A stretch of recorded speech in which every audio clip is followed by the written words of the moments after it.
Dear parents, what do you do when the trust with your child is already broken?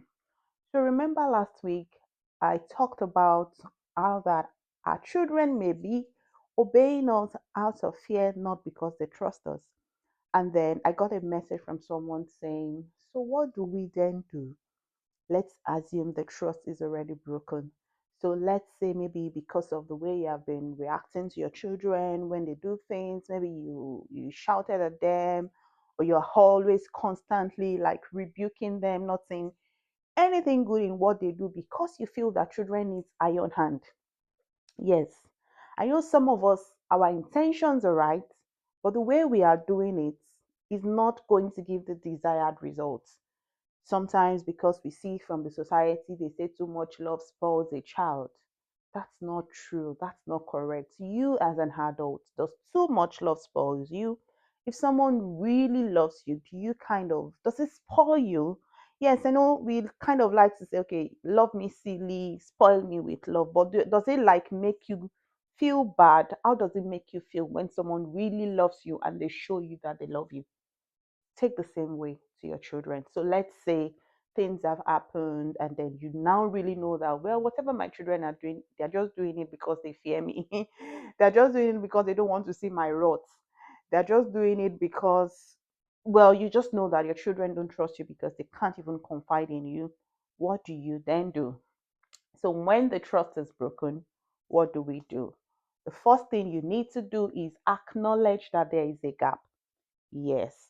Remember last week, I said whatever cliché of parenting that you have, purposeful, intentional, there is gentle. There's a lot of terms around parenting that we use. Whatever yours is, if that you have to be purposeful, be intentional about it. And one of the things that you can do when the trust is broken, the number one thing is acknowledge the gap because you are an intentional parent, because you are a purposeful parent. You're a parent that is parenting with purpose. So, first thing first, acknowledge the gap. Yeah, say to your child, oh, I know that we've not really been, you could say things like, I know we've not really been talking like we should, or I know that I've not, I know that, and just acknowledge the gap basically. I don't want to start putting words into your mouth, but you could say things like, I know I've not been there for you like I should be. I know I've not been there to like give you the listening ears. I'm sorry.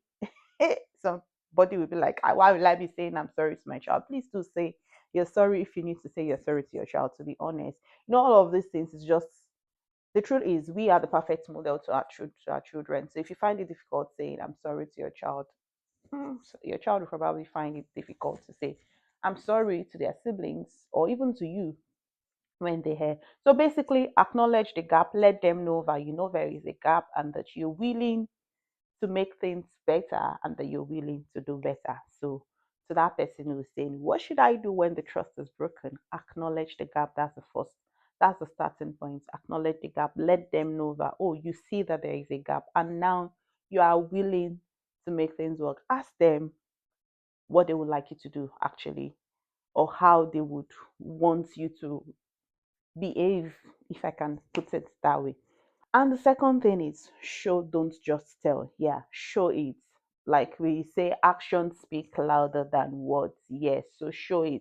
If you really want your child to start trusting you, then show it. When they do make mistakes, remember last week I said, think before you like respond. So when they do make mistake, pause, calm down before you respond. So that's you showing that, oh, I really want my child to trust me. When they make mistake, if you give them instructions and they don't do it perfectly well, your response is going to teach your child if truly they can now trust you or not. So please let your actions also do the talk that, yeah, you can trust me. So how you respond to them, how maybe they go out with their friends or they come on with their friends or you ask them to do something, how you intervene even when they're having siblings issue. All of those actions is teaching your child something. Children pay attention and they see a lot, even if they don't say a lot, but they see a lot. So please let your actions do the talking. The third thing is some children they might test you. Yeah, some children might really want to test you to say, okay, mommy said I can trust her now. Let me just test her. When they test you, be calm. Hold your steeze and composure, okay? Just remain calm, remain steady if they test you, if they do test you. Some parents, some children won't even like want to test the waters first. They will just be themselves around you.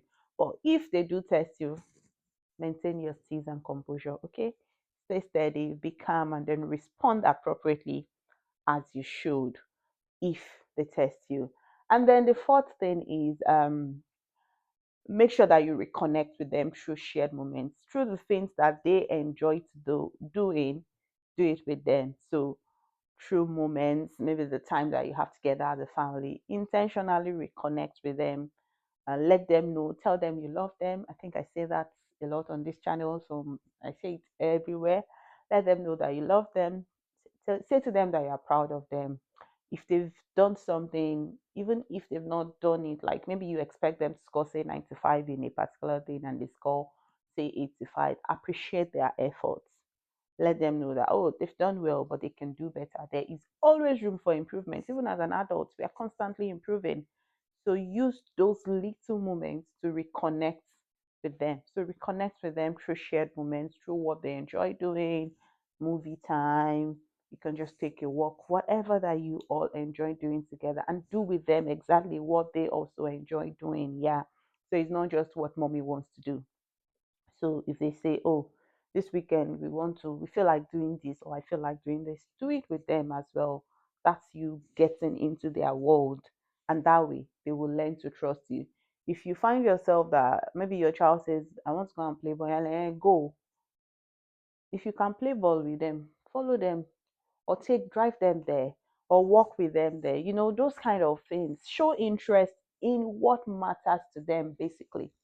That's how you reconnect with them through shared moments. So I think those are the four things from me. If you have any other tips for us on how we can rebuild trust when it's broken from parent to child, please do share with us in the comment section.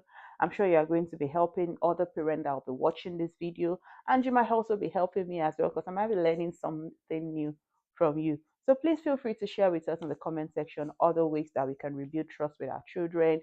And if you find today's video helpful, please do well to share with someone who you know it will help.